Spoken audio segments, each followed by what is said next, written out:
Hey guys, this is Jim and I'm going to be doing some more replay analysis. I put a thread on Reddit on the All Things Protoss subreddit where you can submit replays, and I'll make a video just like this one and reply to your comment with a full replay analysis for you. So I'll link that down so you can go to that if you're not seeing this from Reddit itself.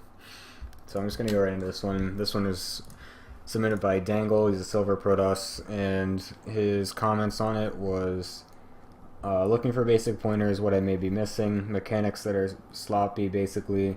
I'm still learning new builds, but I feel like if my mechanics don't improve, learning new builds aren't going to matter anyway. This is true. Tech choice corrections would be nice as well, but that's less important to me currently, as I feel mechanics are holding me back the most right now, especially with my ability to understand new strategies if I can't pull off basic ones that well in the first place. Okay, so we're gonna go through this one. I already looked through the replay firsthand, so I got a good glimpse of what may be the problem. And the first thing that I noticed here is that you do not use your chrono boost well at all in the beginning. I'm not really going to comment on your actual build because that's not entirely important. I might just note a few things like when you actually make things because of the fact that you don't chrono boost. But this was the bigger thing that I saw when I was first looking through it. You didn't chrono boost right when your Nexus was done, or when your pylon was done. You waited until after Gateway, so you have a lot banked up right now. So you want to be chrono boosting non-stop whenever you can be, in the early game at least. Usually any time, but in the early game. So your gas is going down really early. It went down at 13. This is because, again, you're not chrono boosting constantly, so your stuff's going to be really behind. Usually it's a 13 gate. This was also on 12, I noticed. Usually it's a 13 gate, 15 gas. You did a 12 gate, 13 gas. So now you're starting to do more chrono boost, so it might have just been the first one that you fucked up. But yeah, besides that, not terrible. But this also is pretty bad. Make sure you put your guys in gas right away.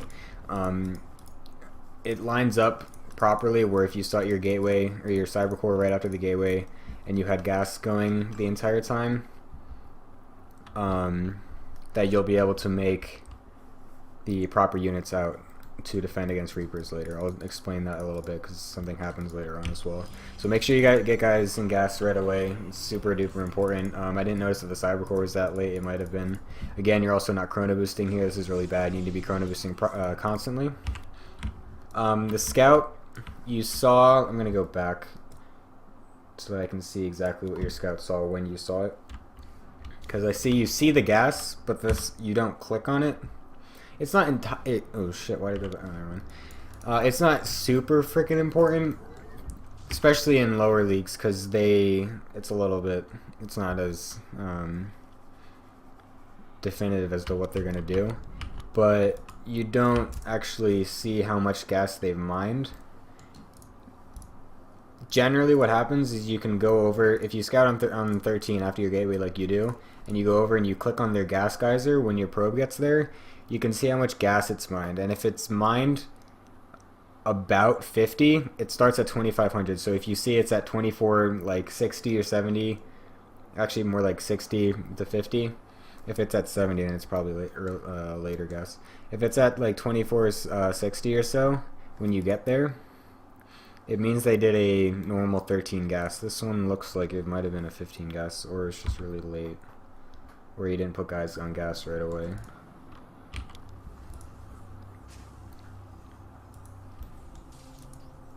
I don't know what he did. He did something. Oh wait, no, I'm sorry, I'm retarded. If you okay, so if you go if you go in, check out the gas, and like by the time the rocks is almost done, it's at about 2460. That means it was 13. Yeah, I looked at it too early. Anyway, unimportant. If it's not okay, if they go down to like 2300, you've noticed when you first go in, that means they went gas first, so they're probably gonna be doing tech. That's the whole point I'm getting at here. If they do it, if you see that that it's under 2450 by the time you get in. That's the more important thing, not to look at it if it's 2460, more if it's under 2450 by the, like, way before this Rax is done. That means they went gas first and they're doing tech opening. Otherwise it's just going to be a Reaper, which it is. Again, it's not super important you do that difference in lower leagues, because sometimes it's going to be just wrong. That won't actually happen. Like, their build may not be good enough to where it's actually like that. Also, your pylon is quite late, so your supply blocked for quite a long time, and you still haven't been chrono boosting this time. So the time that you're getting your Nexus down, you're getting it down a whole 3 supply less than you should be. You should be at 21 supply when you're putting this Nexus down. You're at 19, which is not good. You also start another probe here. Well, actually, that's okay. Now, do you start the mothership core right away? No, you don't. Okay, this is what I was going to be referring to. You want to be starting the mothership core right when you have right when your cyber core is done. Right when you put the Nexus down. The next 100 minerals, 100 gas is going to have to be on the mothership core. That way you can defend off this Reaper quite easily. You'll see here, you don't have a mothership core out, so you get kind of fucked over. You lose a probe. You have to force or pull probes to force the Reaper out. Luckily for you, he's not good at micro, so he doesn't stay around to kill literally every probe you have. And it allows you to get your stalker out. But you did have to do 1 extra chrono on the stalker that you normally shouldn't need to do. And then he sucks, so he loses it, so that's all great for you. But generally, if they're a little bit better, sometimes it'll be a bigger pain. So make sure to get that right away. Also, your second gas is kind of late. Usually you get it at 23. If you do a normal, like the actual build where you do the 21 Nexus and then the 21 mothership core, you'll have 23 supply after the mothership core starts, so then you get your pylon and your third assemblator or second assemblator. But again, I'm just noting these things. I'm not going to try to go super crazy in depth on the build, because that wasn't the overlying extremely terrible part about your play. Again, put guys in gas right away. This is ultra super important to be able to get any form of tech out quickly. Just a small note on this mothership core. Patrolling it back here isn't doing anything, because there's no way a Reaper, even if the Reaper was still not dead, there's nothing that would be coming back here in at this point in time that a mothership core patrolling back here would do. It's best to really just leave it here, because if they do some sort of early drop, then you can easily photon overcharge either Nexus without moving it. If it's over here and they drop in your main right now, you have to go a really long way to be able to overcharge that in time. So keeping it in the middle is good. This is also not good. Walling off is something you should only do against Zerg.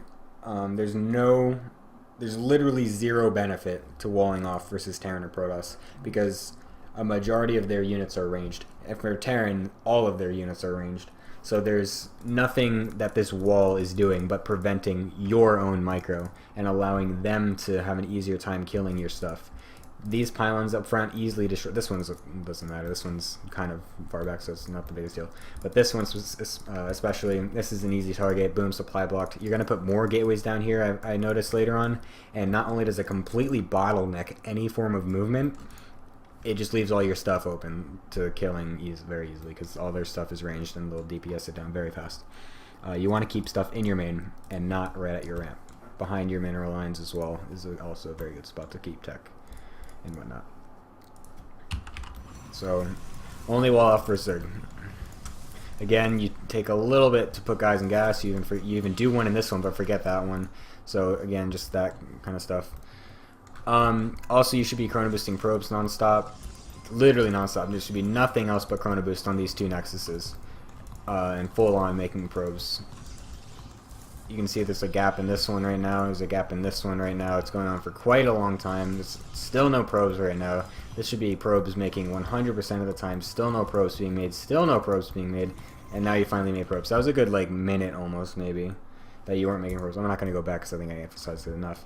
Here's what I was talking about earlier. This is bad. I think I'd emphasize the probes a little bit.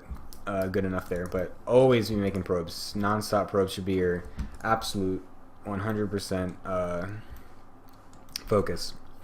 Along with that, to be just spending your money, not getting supply blocked, and building things. Units, that is. So, besides the macro point, which I'll touch on a little bit as well later on, just go in depth a little bit more on that later. I'm going to touch on this tech thing. You did say one of your things was that to comment on what tech, the tech choices, and the tech choices you get are good. The timing of them is off though, because you get the robo, which is all fine. That was good. That was great. You get the observer. You could get one or two more observers out. You only went one. You can put one to go scout his main, and you can put one over here to scout for drops, and one over here to scout for drops, and then when you take a third, you can move it over here later to scout for run-bys or other drops or whatever. So getting at least two, you should get at least two observers, pretty much always, unless you're doing some sort of really early all-in. Always one to keep watching for drops, and then one to scout for their base and eventual army movement. So the robo is fine. The Twilight Council is very early, and combined with the robo bay. Well, technically they aren't, because there are some builds that do this. CJ Hero does this a lot, and actually Trap did this in IEM just today on Catalina versus Flash.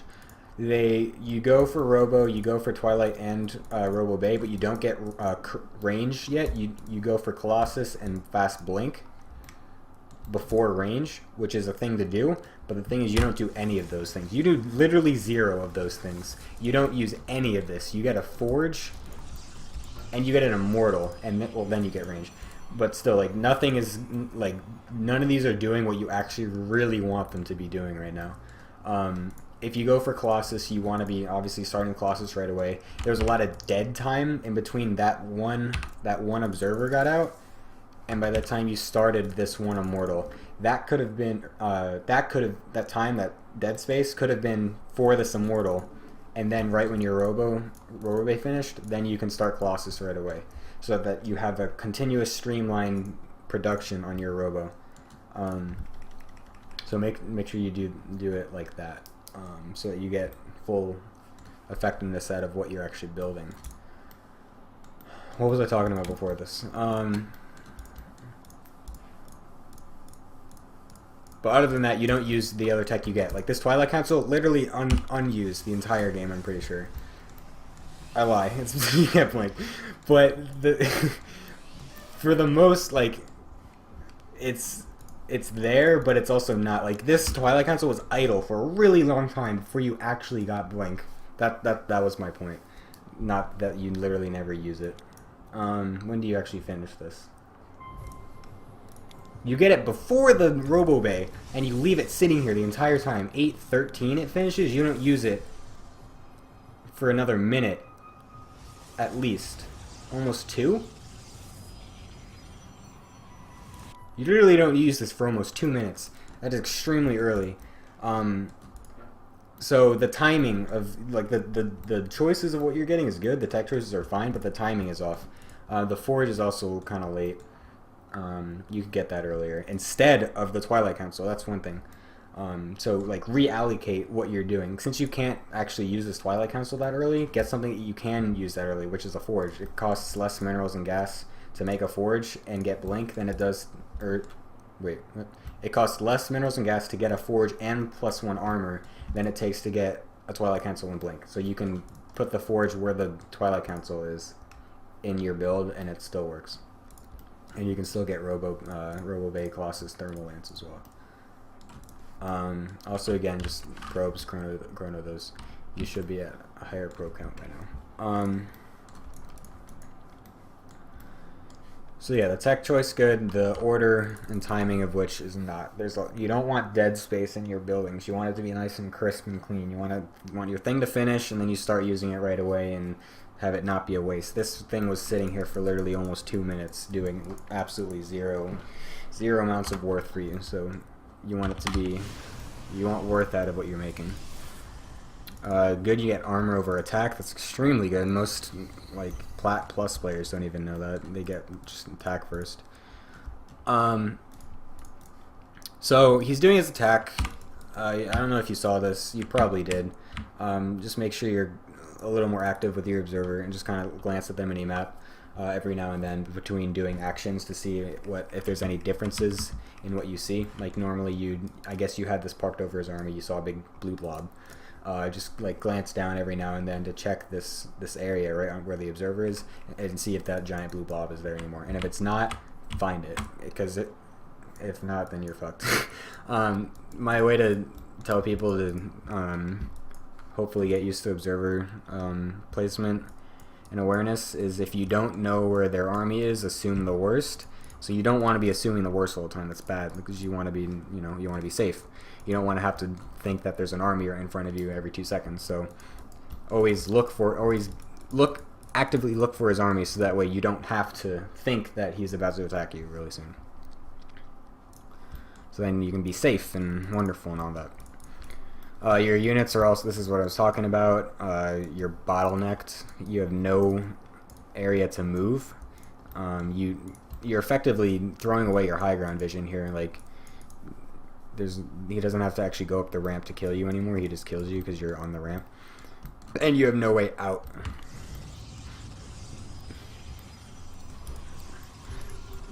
And also your money is just getting high because you're not warping in anything, which you should be. And then he just kind of comes up and kills you because your stuff's just sitting there and you also didn't have enough of it. And from there, you die. There's not anything else that happens in this game is unimportant. He's gonna go ahead and drop into here and do shit. It's unimportant. All the stuff that led up to this is what is important. So let me just make sure my thing is still recording. Okay, wonderful. So to prevent this, he doesn't even have upgrades. To prevent this, oh, some of your shit's in the back too. Again, this is also prevented by observers. If you had an observer right here, you would know that there's no drop incoming and that there's one, all the shit's in front of your base. So that way you would be able to move these over here. So to prevent this from happening, I want to be making stuff non-stop things being made. 4 things that you should be looking at non-stop. Am I making probes constantly? Am I not supply blocked? What's my money like? And am I making units? Those 4 things should be scrolling through your head non-stop. If you haven't watched Day 9 Daily number 132, the mental checklist, I'll even link it in my reply to you. I was just watching this yesterday to just like go over it, and like this kind of made me want to do more replay analysis and stuff. But he talks about how you should cycle through these things, and that, I mean, I don't know if you're worried about speed or not. You shouldn't be, but a lot of people complain about not having high APM and not knowing what to like do with their APM. Like, how do I make it faster? And the thing is, you do it faster by just knowing what to do. And so going through this little checklist of like 4 to 5 things, like making probes, staying on supply block, keeping my money low, making units. If you just keep cycling through that, it's just more things that you're gonna remember to do, and eventually you'll just learn to do them more. And so it's a good way to help you do that. And he explains it like unfathomably better than I can possibly ever do it. So just the basic idea, you want to be obviously making units nonstop. Anytime you have money, anytime you have supply open, you want to be making units. That's all your focus should be, from bronze, silver, even gold, really. Just making stuff. Get a rough build order. Like, your rough build order is fine. You go Colossus, you do like a 1 gate expand, you go into Colossus, you go into Blink and upgrades. Like, your idea is there. Just crisp it down and actually make things from it. You want to be making stuff nonstop. So that way you can actually get enough to defend this. And from there, it's like, to be able to defend it, it's not that like different or not that difficult. Like, if you just get enough stuff out, your Colossus timing is actually even fine. By the time they attack is when your first Colossus is usually done. and then you can easily defend off with an overcharge, a time warp if necessary. Usually it shouldn't be. If a couple force fields if they go up the ramp, and it's force fieldable, and you should be all good to go. But the main things: chrono boosting, probes, money, supply block. All those things you want to be paying attention to all the time. And that's the most important thing to get out of this. So that's pretty much it for this replay.